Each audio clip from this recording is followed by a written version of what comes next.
Hi there, ये MGT 601 SME management की short lecture series का लेक्चर नंबर 22 है। इस लेसन के अंदर आपको मेन पॉइंट्स करवाए जाएंगे और ये स्लाइड भी आपसे शेयर की जाएंगी। इस लेसन का टाइटल है guidelines for approaching landers part 3। अब आपके सामने सबसे पहले है चैप्टर लर्निंग ऑब्जेक्टिव्स। सो क्या क्या ऑब्जेक्टिव्स हैं इस लेसन के। सो प्री रिक्विजिट जो है अप्रोच करने के लिए एक लैंडर को, जो कि हर स्मॉल और मीडियम स्केल इंडस्ट्री ओनर को जानना चाहिए, वो डिस्कस हुए इस लेसन के अंदर।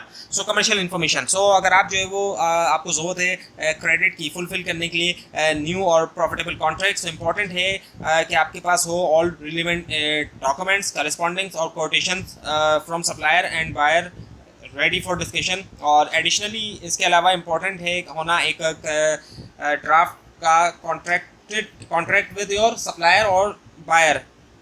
और इसी के साथ साथ आपकी अपनी कॉस्टिंग और कैलकुलेशन अवेलेबल हो शो करने के लिए आपके लेंडर को। और होते हुए इन तमाम इंफॉर्मेशन का रेडी आप जो है प्रोवाइड कर सकते हैं क्लियर पिक्चर अपॉर्चुनिटी की, और डेमोन्स्ट्रेट कर सकते हैं कि आपने थोरोली कंसिडर किया है फाइनेंशियल वायबिलिटी कॉन्ट्रैक्ट की।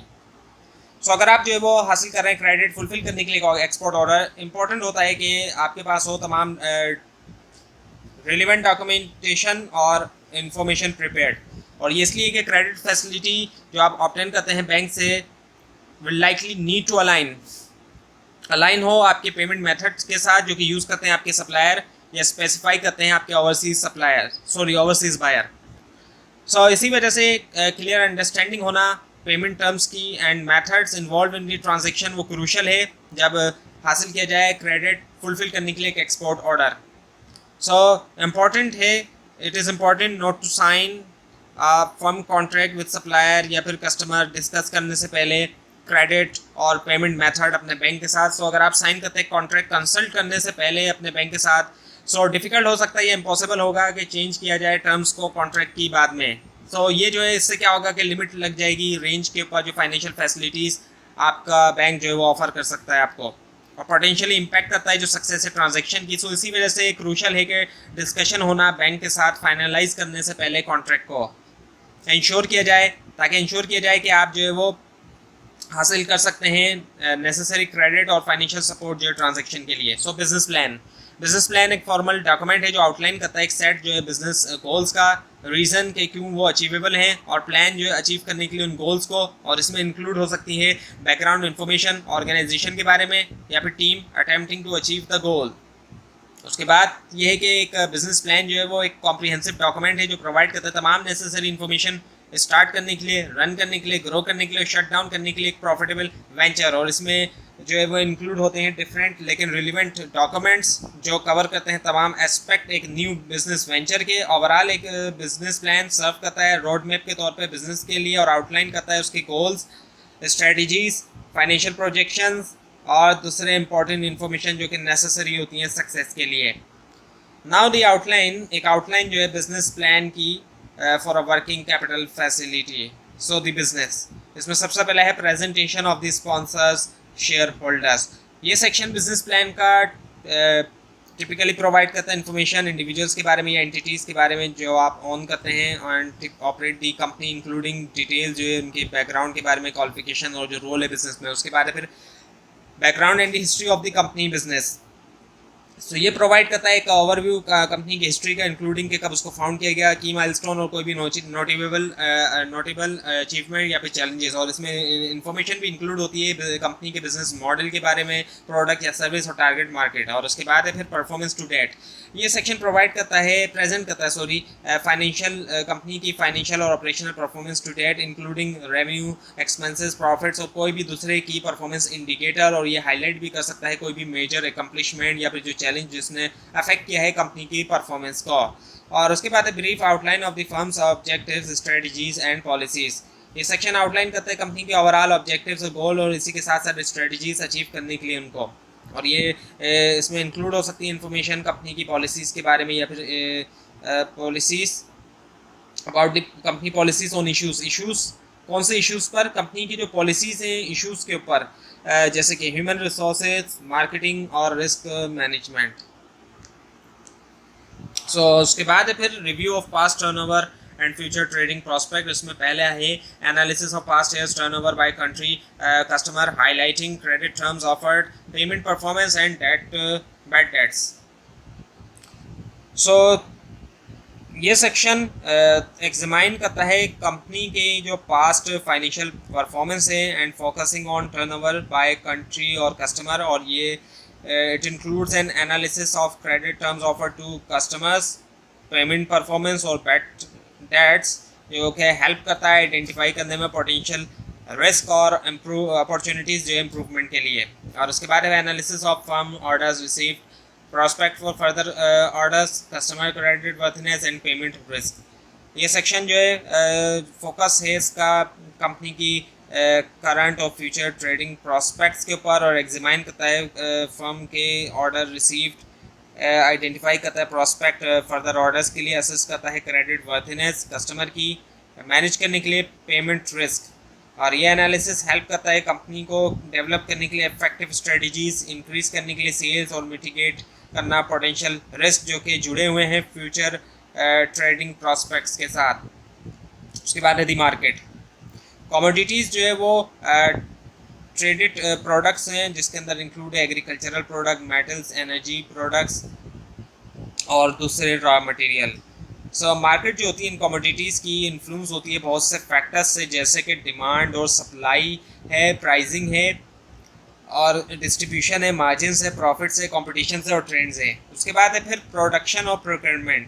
प्रोडक्शन टेक्निक से मुराद मेथड्स और प्रोसेसेस होते हैं जिनका इस्तेमाल करते हुए मैन्युफैक्चर या प्रोड्यूस किया जाता है गुड्स और या सर्विसेज को, जबकि प्रोक्योरमेंट प्रोसीजर से मुराद प्रोसेसेस होते हैं जिनका यूज़ करके एक्वायर किया जाता है गुड्स या सर्विसेज को सप्लायर्स से या वेंडर्स से।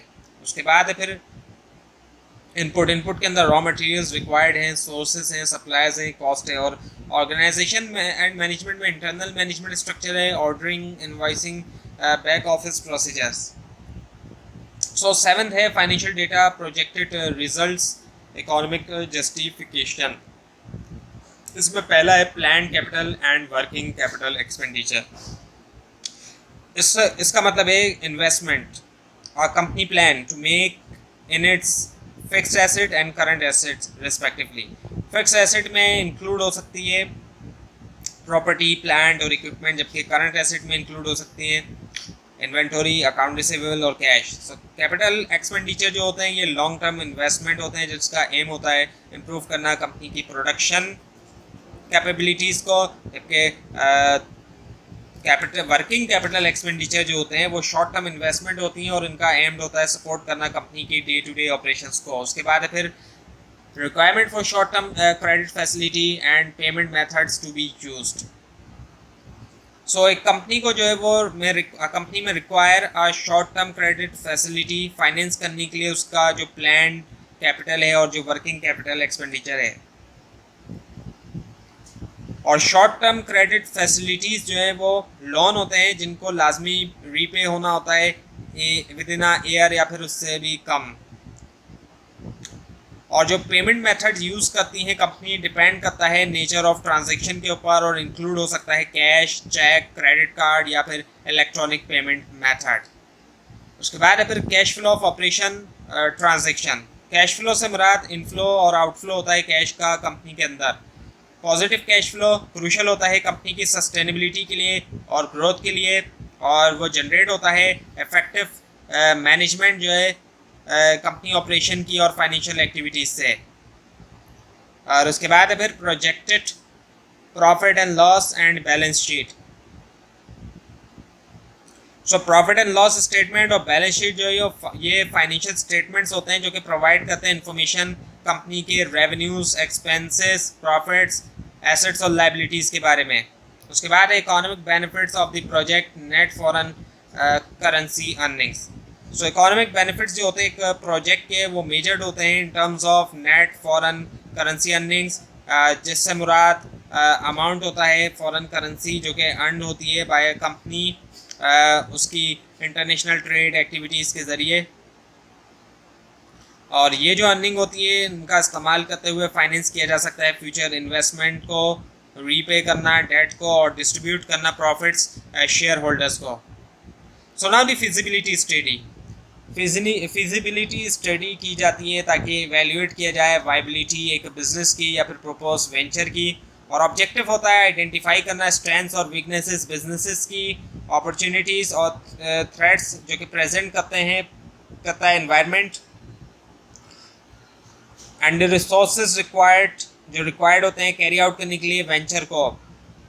सो जो स्टडी का एम है वो प्रोवाइड करना एक ऑब्जेक्टिव और रैशनल असेसमेंट प्रोस्पेक्ट्स की सक्सेस के लिए।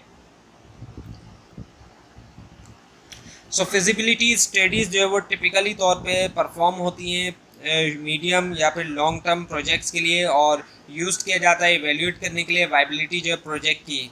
और वन ऑफ द रीज़न जो है प्रिपेयर करने के लिए फिजिबिलिटी स्टडी वो क्या होता है कि रेज करना medium to long term project loan finance.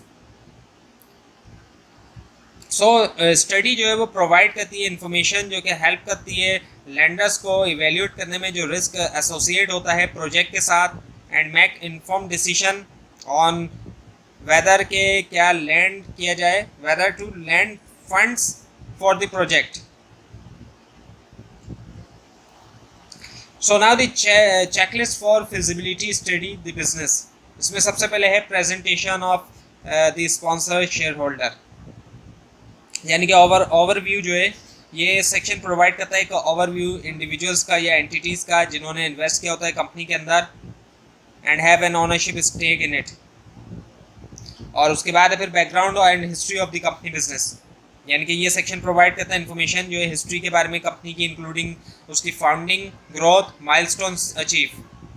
और उसके बाद है परफॉर्मेंस टू डेट, ये प्रोवाइड करता है ओवरव्यू कंपनी की फाइनेंशियल परफॉर्मेंस टू डेट, और इट इंक्लूड्स की फाइनेंशियल मैट्रिक्स जैसे कि रेवेन्यू, प्रॉफिट और ग्रोथ रेट, और इसी के साथ साथ कोई भी सिग्निफिकेंट फाइनेंशियल अचीवमेंट या फिर चैलेंजेस जो कि कंपनी ने फेस किए हैं। और उसके बाद है brief outline of the firm's objectives, strategies and policies.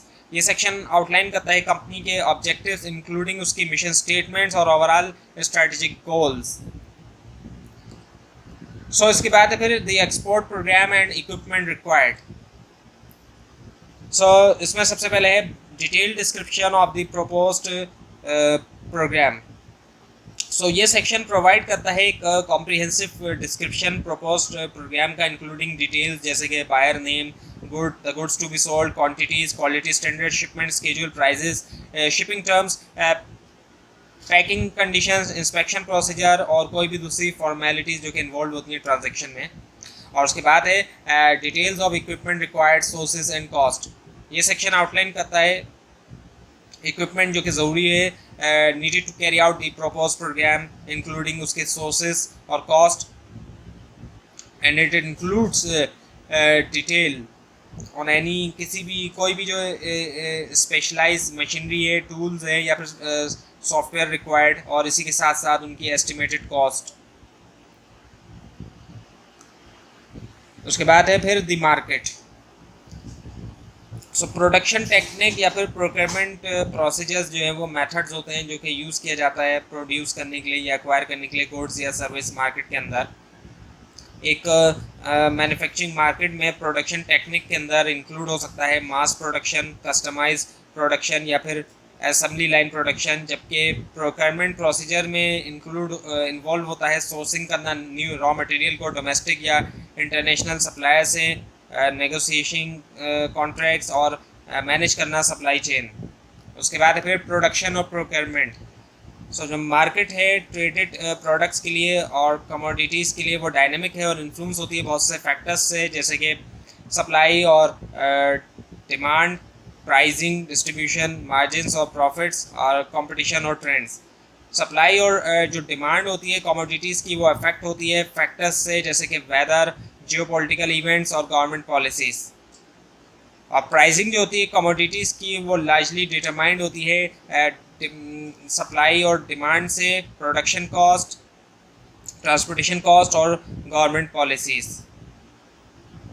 Distribution process जो है वो कॉम्प्लेक्स है और वो इन्फ्लुएंस हो सकता है फैक्टर्स से, जैसे कि ट्रांसपोर्टेशन और स्टोरेज कॉस्ट। और मार्जिन और प्रॉफिट जो है कमोडिटीज़ के डिपेंड करते हैं प्रोडक्ट के ऊपर और मार्केट के ऊपर, विथ कंपटीशन बीइंग अ की फैक्टर जो कि अफेक्ट कर सकता है प्राइजेस को भी और मार्जिन्स को भी।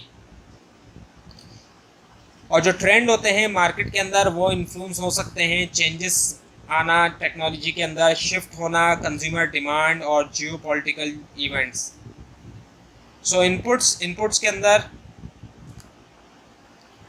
रॉ मटेरियल्स रिक्वायर्ड है, सोर्स सप्लायर कॉस्ट, और ऑर्गेनाइजेशन एंड मैनेजमेंट के अंदर इंटरनल मैनेजमेंट स्ट्रक्चर।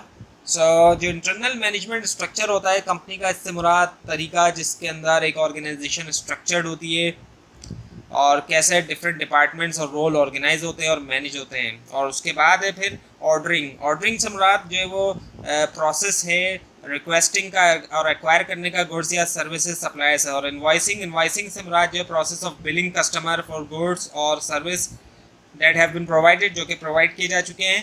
और उसके बाद है फिर बैक ऑफिस प्रोसीजर, इससे मुराद जो है वो एडमिनिस्ट्रेटिव टास्क हैं जो कि रिक्वायर्ड होते हैं सपोर्ट करने के लिए जो ऑपरेशन है एक बिजनेस के। इसके बाद है eligibility for export incentives promotional schemes. वो बेनिफिट्स जिनका कारोबार जो है वो एंटाइटल है, the benefits the business is entitle to export premiums, concessionary loans,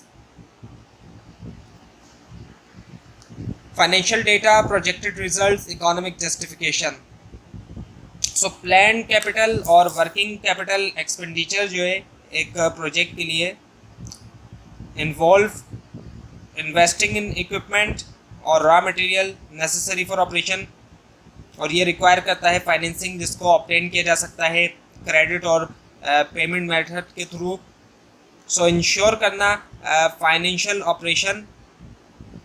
ensure करने के लिए फाइनेंशियल ऑपरेशन कैश फ्लो को लाजमी जो है वो केयरफुली मैनेज होना चाहिए। और इवेल्युएट करने के लिए प्रॉफिटेबिलिटी प्रोजेक्ट की प्रोजेक्टेड प्रॉफिट और लॉस और बैलेंस शीट जो है क्रिएट होना चाहिए। और फाइनली जो इकोनॉमिक बेनिफिट होते हैं प्रोजेक्ट के, जैसे कि net foreign currency earning consider करना चाहिए असेस करने के लिए ओवरऑल वैल्यू।